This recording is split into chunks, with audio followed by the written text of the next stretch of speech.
بسم الله الرحمن الرحيم. قل أوحي إلي أنه استمع نفر من الجن فقالوا إنا سمعنا قرآنا عجبا يهدي إلى الرشد فآمنا به ولن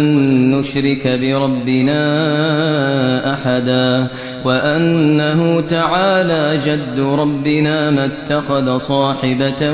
ولا ولدا وأنه كان يقول سفيهنا على الله شططا وأنا ظننا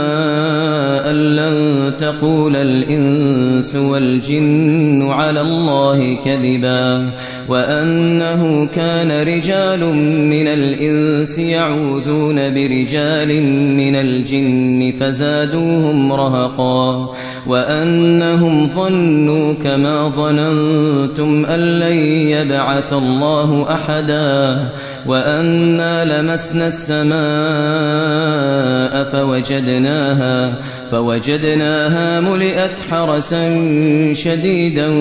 وشهبا وأنا كنا نقعد منها مقاعد للسمع فمن يستمع الآن يجد له شهابا رصدا وأنا لا ندري أشر أريد بمن في الأرض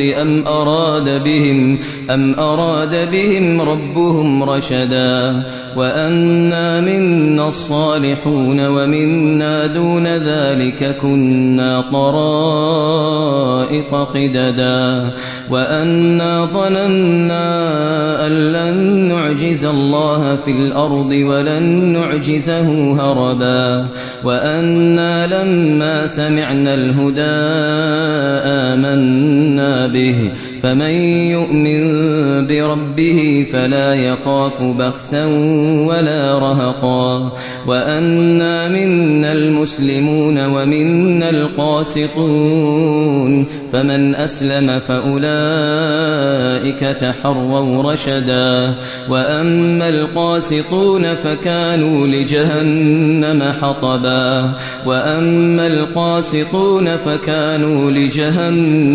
حطبا وأن لو استقاموا على الطريقة لأسقيناهم ماء غدقا لنفتنهم فيه ومن يعرض عن ذكر ربه يسلكه عذابا صعدا وأن المساجد لله فلا تدعوا مع الله أحدا وأنه لما قام عبد الله يدعوه كادوا يكونون عليه لبدا قل إنما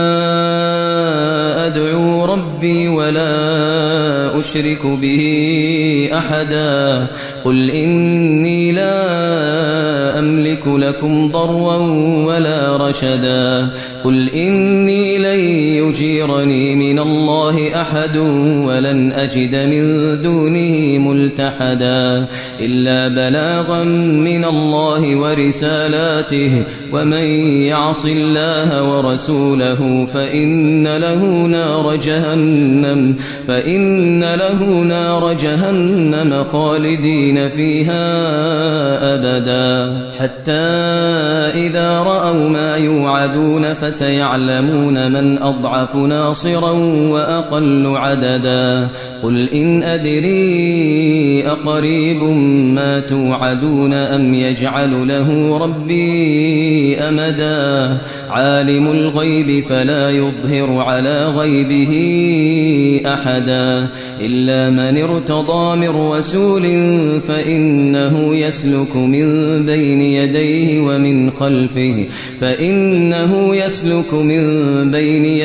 ومن خلفه رصدا ليعلم أن قد أبلغوا رسالات ربهم وأحاط بما لديهم وأحصى كل شيء عددا.